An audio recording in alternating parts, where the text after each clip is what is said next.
मुझे राम मंदिर का मामला अब तूल पकड़ता जा रहा है। समाजवादी पार्टी ने कहा था कि वहाँ पे घोटाला हो रहा है, चंदे का पूरा बड़ा स्तर पे घोटाला किया जा रहा है। तो क्या लगता है कि अब समाजवादी पार्टी सही बोल रही थी?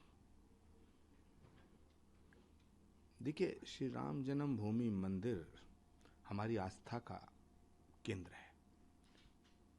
ये किसी फैक्ट्री में, किसी बिजनेस हाउसेस में, किसी लाला जी की दुकान में चोरी नहीं हुई है। ये भगवान श्री राम के मंदिर में चोरी हुई है। ये बड़ा सवाल है। करोड़ों हिंदुओं की आस्था को ठेस पहुंची है। तो श्री राम जन्मभूमि मंदिर ट्रस्ट के सारे पदाधिकारी बड़े ईमानदार हैं, सम्मानित हैं। उनकी निष्ठा पे, उनकी कार्यकुशलता पे, उनकी श्रद्धा पे कोई सवाल नहीं है। कोई सवाल नहीं उठेगा, कोई सवाल या निशान नहीं है। लेकिन एक बड़ा सवाल पैदा होता है, आखिर इन चोरों को बचा कौन रहा था? चोरी तो हुई है ना। तो जहां तक सवाल है समाजवादी पार्टी का, कांग्रेस पार्टी का, समाजवादी पार्टी और कांग्रेस पार्टी ने हिंदुओं के साथ इतने पाप किए हैं कि उनका प्रायश्चित होना मुश्किल है।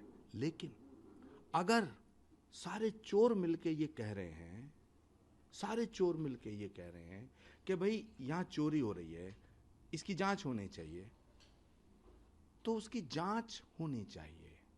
उसकी जांच हो रही है। अगर चोर भी कह रहा है कि भाई चोरी नहीं होनी चाहिए, तो उसका समर्थन करना चाहिए। श्री राम जन्मभूमि ट्रस्ट के सभी पदाधिकारियों को नैतिक दायित्व का निर्वहन करते हुए, नैतिक मूल्यों का निर्वहन करते हुए अपने पदों से त्यागपत्र दे देना चाहिए। क्योंकि ये मर्यादा पुरुषोत्तम भगवान श्री राम की जन्मभूमि का मंदिर है, जिन्होंने एक सवाल उठने पर माता जानकी को राजमहल से वनों में भेज दिया था। हमें उनका अनुसरण करना चाहिए। श्री राम जन्मभूमि ट्रस्ट के जितने पदाधिकारी हैं वो बहुत सम्मानित हैं। उन्होंने पूरा जीवन खपाया है भगवान श्री राम के मंदिर के लिए। लेकिन करोड़ों लोगों की आस्था को ध्यान में रखते हुए, करोड़ों लोगों की भावनाओं को ध्यान में रखते हुए, और श्री राम, प्रभु श्री राम के आचरण और उनको मर्यादा पुरुषोत्तम कहा गया, उनके जीवन को ध्यान में रखते हुए अपने अपने पदों से त्यागपत्र देना चाहिए। स्वामी जी, टीएमसी के सांसद हैं महिमा मोर्चे, वो कह रही हैं कि इतना पैसा, इतने करोड़ों रुपए का गबन, सोना चांदी का गबन, ईंट आई थी, खड़ाऊ आए थे, सब गायब कर दिए। और दूसरी तरफ कहती हैं कि मध्य प्रदेश में जो मुख्यमंत्री हैं वो उज्जैन में ज़मीनी घोटाले में इन्वॉल्व है, उनका पूरा परिवार उसमें इन्वॉल्व हो रहा है।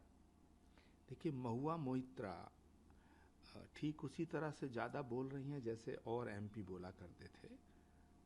अमित भाई का फोन जाएगा, उन्हें जा नहीं रहा अभी, वो खुद टीएमसी के खिलाफ बोलना शुरू कर देंगे। तृणमूल कांग्रेस में ममता बनर्जी को हटा दिया है, तो क्या लगता है कि क्या प्रेशर था या कांग्रेस के साथ गठबंधन होने जा रहा हम लोग?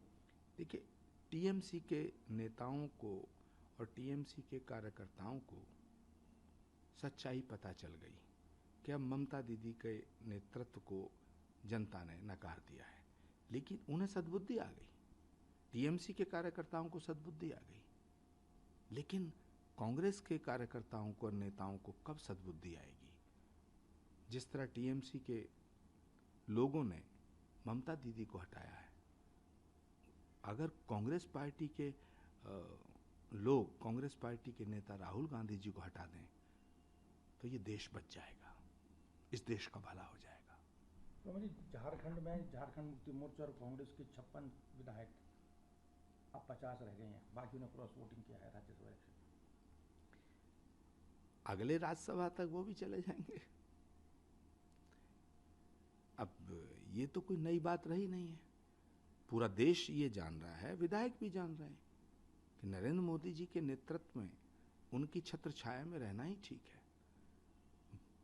विधायक भी ये बात जान रहे हैं, सांसद ये बात जान रहे हैं। जिन्हें विधायकी का चुनाव, विधायक का चुनाव लड़ना, वो भी जान रहे हैं। जो विधायक बन चुके वो भी जान रहे हैं। पूरा देश जान रहा है कि कश्ती अगर पार करनी है, करानी है, तो नरेंद्र मोदी जी के नेतृत्व और उनकी छत्र छाया में ही पार होगी। मुझे महाराष्ट्र में 6 सांसद शिवसेना में शामिल हो गई हैं उद्धव ठाकरे छोड़कर, तो क्या बचे हुए सांसद भी आ सकते हैं या उनकी पार्टी का ये समझो कि खत्म की कगार पर है? देखिए, नक्षत्रों के हिसाब से कांग्रेस पार्टी और उद्धव ठाकरे जी की पार्टी की बड़ी समानता है। डूबा वंश कबीर का उपजे पूत कमाल, डूबा वंश कबीर का उपजे पूत कमाल, तो यही होना है। अभी अगर बात करें कश्मीर जिसकी हिमाचल की, तो क्या वहाँ भी कुछ लग रहा है कि उठापटक होने की संभावना है पूरी? देखिए, हिमाचल का बहुत बुरा हाल है। हिमाचल में तो अभी चुनाव हो जाए तो वहाँ की जनता प्रचंड बहुमत से भाजपा को ले आएगी, क्योंकि वहाँ के जो मुख्यमंत्री हैं उन्होंने इतना बुरा हाल कर रखा है हिमाचल की जनता का। वहाँ की सरकार से लोग नाराज हैं। पहली बात तो मुख्यमंत्री मुकेश अग्निहोत्री को बनना था, बना दिए सुक्खू जी।